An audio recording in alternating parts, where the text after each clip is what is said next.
Every market cycle has a moment, a turning point where everything feels uncertain. Prices start moving in ways that don't make sense. One day, the market looks strong. The next, it collapses for no obvious reason. Influencers flip from bullish to bearish overnight. Group chats fill with screenshots of charts, predictions, and panic. If you've been in crypto long enough, you know exactly what I'm talking about. It's that strange phase where nobody really knows what's happening, but everyone pretends they do. Some people are calling for a crash, others are waiting for the perfect dip that never arrives. And then there are those glued to their screens 24/7, obsessing over every candle as if the next 5-minute move will define the future of the market. But here's the real question, the one almost nobody is asking. What if the biggest opportunity isn't in the noise? What if the real move isn't about catching the next 10% swing or trading every breakout? What if the real opportunity is something much bigger, something structural, something already happening beneath the surface? Because while most people are focused on short-term volatility, there's a massive shift quietly unfolding in the background.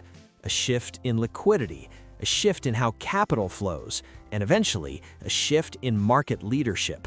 And when leadership shifts in crypto, it doesn't reward everyone. It rewards a small number of assets and a small number of investors who positioned early. History has shown this again and again. In the years following major structural shifts, diversification becomes less important. Instead, conviction in a few key assets makes all the difference. So in this video, we're diving deep into 5 cryptocurrencies, or crypto sectors, that could absolutely change the game in 2026. We're not talking about short-term trades, we're not talking about hype-driven meme coins. We're talking about the assets most likely to absorb massive capital flows when the next phase of this market begins. And trust me, the 5th one on this list is often overlooked, but it could end up being the most explosive. So before we jump into the list, we need to understand one critical concept. What actually drives markets? Spoiler, it's not hype. The setup. Liquidity is everything. Let me tell you a quick story. Imagine 2 investors. The first spends all day on social media, tracking sentiment. If Twitter is bullish, they're bullish. If influencers start talking about a new coin, they jump in. If the market dips, they panic. The second investor does something different. They zoom out. They watch liquidity. They study how capital moves across markets. At the start of a cycle, both investors might make money, but by the end, only one of them builds real wealth. Because markets don't move based on opinions. They don't care about YouTube thumbnails or viral tweets. Markets move based on liquidity. When liquidity expands, risk assets rise. When liquidity contracts, speculation disappears. And when liquidity shifts direction, narratives change almost overnight. Let's zoom out and look at the world right now. Governments across the globe are facing the same challenges: high levels of debt, slowing economic growth, political pressure to stimulate economies, fragile financial systems. Historically, when these conditions align, one thing eventually follows: more liquidity. It doesn't arrive all at once, it doesn't come recklessly, but over time, liquidity finds its way back into the system. And when it does, it doesn't flow evenly into every asset, it concentrates. Early in a cycle, everything moves. Low-quality projects pump, speculative tokens explode, memes go viral. But later in the cycle, capital becomes selective. It compresses into the strongest assets, the ones with real staying power. And that compression phase is where the biggest wealth is created. Crypto number 1. Bitcoin, the apex asset. Let's start with the obvious one, Bitcoin. But not for the reasons most people think. Most retail investors still view Bitcoin as just another crypto, something you trade, something that might go up or down. But at the highest level of global finance, Bitcoin is being viewed very differently. It's being viewed as pristine collateral. In a world where trust in traditional systems is slowly eroding, Bitcoin exists outside the system. It doesn't rely on a government. It doesn't rely on a central bank. It doesn't rely on a company or CEO. It simply exists. And that simplicity is powerful. Every cycle, Bitcoin proves three things. 1, it absorbs liquidity first. 2, it survives every major drawdown. 3, it becomes the benchmark everything else is measured against. But here's what most people are missing right now. Bitcoin's next major phase may not be driven by retail investors. It may be driven by institutions. We're talking about sovereign wealth funds, pension funds, corporate treasuries, long-term capital allocators. These players don't chase meme coins. They don't trade daily charts. They allocate strategically. And when they allocate big. When global liquidity expands again, Bitcoin is almost always the first asset to benefit. It might not be the fastest mover, but it's the most inevitable. And in crypto, inevitability compounds. Crypto number 2, Ethereum, the infrastructure layer. If Bitcoin is collateral, Ethereum is infrastructure. Now, infrastructure doesn't sound exciting, it's not flashy, it doesn't generate viral hype. But infrastructure is where long-term value is built. Think about the internet itself. The biggest wealth wasn't created by the most hyped websites. It was created by the infrastructure powering everything behind the scenes. That's Ethereum.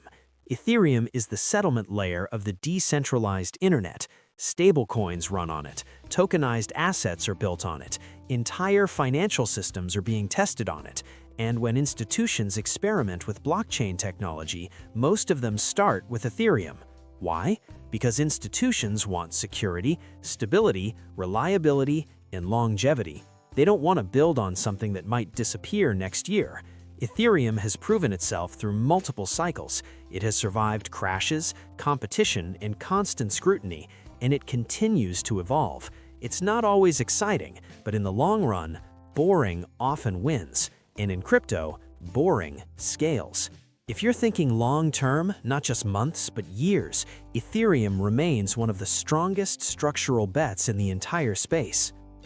Crypto number 3, Solana, speed and consumer momentum. Now let's shift gears. If Ethereum is stability and infrastructure, Solana represents speed and consumer momentum. Solana's previous cycle was chaotic. It was filled with speculation, meme coins, and rapid growth. Then came major crashes and setbacks. But here's what's interesting. It survived. And survival in crypto is a powerful signal. Solana has proven it can handle massive transaction volumes, attract developers, and capture consumer attention quickly. And attention is one of the most valuable currencies in crypto, because where attention goes, capital eventually follows. Solana's speed makes it ideal for consumer-facing applications, trading platforms, gaming, payments, and social apps. If crypto adoption continues to expand beyond hardcore investors into everyday users, fast and efficient networks will dominate. And when liquidity returns at scale, speed amplifies capital flow. Solana has the potential to be one of the few Layer 1 networks that truly captures mainstream usage. Not guaranteed, but positioned. Crypto number 4, privacy, the quiet narrative. Every cycle has a narrative that starts quietly. In previous cycles, it was DeFi, NFTs, Layer 2 scaling.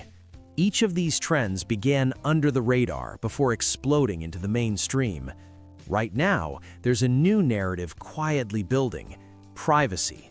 As regulation increases and financial transparency becomes the norm, privacy is shifting from a luxury to a necessity. Think about it.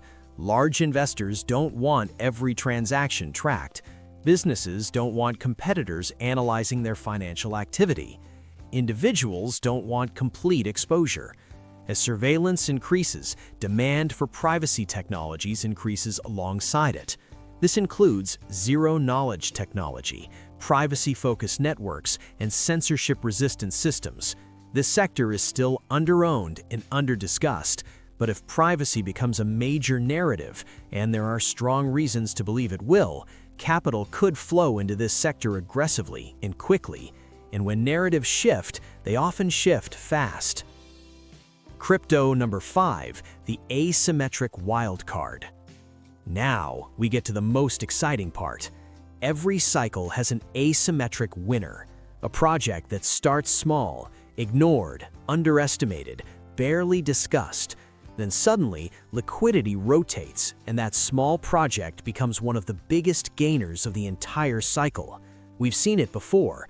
Unknown tokens that went 20x, small ecosystems that exploded into dominance, projects dismissed early that later became giants. This is the asymmetric wildcard. But here's the key. You don't chase these after they've already gone parabolic. You research early. You size positions carefully. You manage risk rationally.